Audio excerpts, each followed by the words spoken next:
Good afternoon friend, my self Zafar Khan. आज हम लोग आपको यूनिटरी फॉर्म ऑफ गवर्नमेंट के बारे में बताएंगे कि यूनिटरी फॉर्म ऑफ गवर्नमेंट होती क्या है। देखिए, बिना टाइम वेस्ट किए मैं कम से कम समय में आपको ज़्यादा से ज़्यादा इन्फॉर्मेशन प्रोवाइड करा दूंगा। आप ध्यान से इस चीज़ को सुनिएगा, यूनिटरी फॉर्म ऑफ गवर्नमेंट होती क्या है। देखिए, इंडिया में तो पार्लियामेंट्री फॉर्म ऑफ गवर्नमेंट, लेकिन इंडिया में यूनियन गवर्नमेंट होती कब है पावरफुल। इंडिया में जब तक नेशनल इमरजेंसी डिक्लेयर नहीं होगी तब तक यूनिटरी फॉर्म ऑफ गवर्नमेंट होगी ही नहीं। लेकिन इसमें भी चार पांच पॉइंट ऐसे बताऊंगा जिसमें हम लोग जो है हर फेजेस में जो है यूनिटरी फॉर्म ऑफ गवर्नमेंट देख सकते हैं। जैसे हम लोगों ने देखा कि इंदिरा गांधी ने 1975 में नेशनल इमरजेंसी डिक्लेयर की थी। नेशनल इमरजेंसी डिक्लेयर की जाती है इंडियन कॉन्स्टिट्यूशन के आर्टिकल 352 के तहत। इसमें होता क्या है, सबसे पहले ये लगाई क्यों जाती है, वॉर टाइम पीरियड में लगाई जाती है, जब भारत के आंतरिक भागों को खतरा हो किसी विदेशी शक्तियों से, तब जैसे वॉर टाइम पीरियड में इंडिया चाइना के टाइम पीरियड में लगाई गई। ये इंडिया में 1975 में इंदिरा गांधी के टाइम पीरियड में लगाई गई। अब देखिए, 1975 में जो इंदिरा गांधी ने इमरजेंसी डिक्लेयर की थी वो तो अपनी सत्ता को बचाने के लिए की थी। उसमें कोई वॉर टाइम पीरियड नहीं था, ये सारी चीजें नहीं हो रही थी। जितने भी रैली थी या जितने भी हम लोग देख रहे थे प्रोटेस्ट थे, वो लॉफुल एक्टिविटी के तहत थे। तो जगमोहन लाल सिन्हा ने जो हाई कोर्ट के चीफ जस्टिस थे इलाहाबाद के, तो उन्होंने फैसला सुनाया था कि इन्होंने चुनाव के वक्त 1971 का जो इलेक्शन हुआ था, इसमें ब्यूरोक्रेट्स का यूज किया था, तो इनके चुनाव को अवैध डिक्लेयर कर दिया। इस वजह से इंदिरा गांधी ने 1975 में जो है आपका नेशनल इमरजेंसी डिक्लेयर कर दी। नेशनल इमरजेंसी इंडिया में 24 मंथ्स के लिए डिक्लेयर होती है, लेकिन 1971 में 5 में जब लगाई गई थी तो वो 18 मंथ के लिए लगाई गई थी, सिर्फ और सिर्फ 18 मंथ के लिए लगाई गई थी।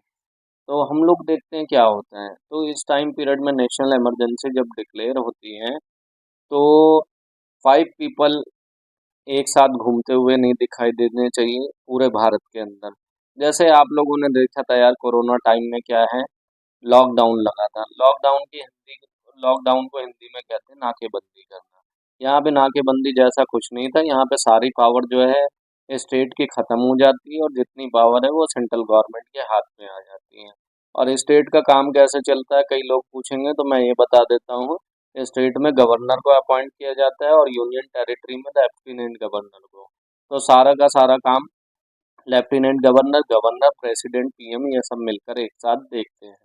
तो अब आ जाते हैं कि इंडिया में यूनिटरी फॉर्म ऑफ गवर्नमेंट किस फॉर्म में देखी जाती है। तो सबसे पहला पॉइंट यहाँ पर देखते हैं हम लोग, central government are more powerful than the state government. देखिए, बजट के जितने भी प्रोसेस है, यानी कि जितना भी नेशनल बजट बनता है वो किसके अंडर में, मतलब कि किसके लीडरशिप में बनता है। तो हम लोग यहाँ पर क्या चीजें देखते हैं इसमें, हम लोग देखेंगे पर्टिकुलर कि बजट बनेगा तो हर साल स्टेट को बजट कौन देगा, सेंट्रल गवर्नमेंट स्टेट को प्रोवाइड कराती है। तो पहले हम लोग देख लेते हैं, central government more powerful than the state government. Railway इसके पास है, सिक्योरिटी इसके पास है, डिफेंस, सारी चीज़ें तो इनके पास है, टैक्स के मोस्टली सोर्सेज भी इन्हीं के पास है। तो central government are more powerful than the state government. Secondly हम लोग देखते हैं यहाँ पर क्या है, कॉन्करेंट लिस्ट है। कॉन्करेंट लिस्ट में क्या है, कॉन्करेंट लिस्ट में जब दोनों ही गवर्नमेंट लॉ एंड ऑर्डर बनाती है, तो इसमें आता है आपका एडप्टेशन है, एजुकेशन है, आपका लेबर यूनियन है। तो इन सब पर जो है दोनों ही गवर्नमेंट बनाती हैं। अगर किसी बात को लेकर डिस्प्यूट हो जाता है दोनों गवर्नमेंट में तो central government he law and order को बनाएगी। उसके बाद थर्ड पॉइंट देखते हैं हम लोग AIS, जिसे कहते हैं हम लोग ऑल इंडिया सर्विसेज। जैसे आपने देखा होगा यूपीएससी का एग्जाम क्लियर करते हैं लोग। चलिए, यूपीएससी में नहीं, इंडियन आर्मी की बात कर ले, सीआरपीएफ की बात कर लें, आईएएस की बात कर ले, आईईएस की बात कर ले, आईजीएस की बात कर लें, ये सब लोग सेंट्रल गवर्नमेंट के एम्प्लॉय होते हैं जो स्टेट में काम कर रहे होते हैं। तो आपने ओवरऑल क्या नोटिस किया होगा कि स्टेट गवर्नमेंट इनको जो है टर्मिनेट नहीं कर सकती, सस्पेंड नहीं कर सकती। सेंट्रल गवर्नमेंट या आपका डिफेंस इनको टर्मिनेट कर सकती है इनके इररिस्पॉन्सिबल रवैये की वजह से और अनकॉन्स्टिट्यूशनल एक्टिविटी की वजह से। तो मोस्टली क्या है, अगर कोई सीएम स्टेट का परेशान हो जाता है किसी भी जो है आईपीएस से, तो उसका ट्रांसफर करा देता है, ना कि उसको सस्पेंड कर देता है। तो ये लोग सेंट्रल लेवल के एम्प्लॉय होते हैं। थर्डली हम लोगों ने देखा कॉन्करेंट लिस्ट की बात हो गई, उसके बाद देखते हैं यहाँ पर अपॉइंटमेंट ऑफ गवर्नर।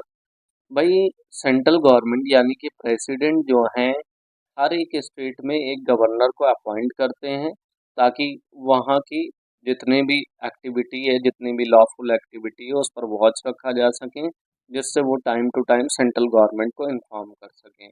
उनका मेन काम होता है जो है नॉमिनेटिव एग्जीक्यूटिव। जैसे प्रेसिडेंट का काम है ना इंडिया में, वो सिग्नेटरी है, वैसे ही राज्यपाल का काम है ओथ दिलाना, शपथ दिलाना, ये सब है। और सीएम के काम पे वॉच रखना, बस इतना ही काम होता है उसका।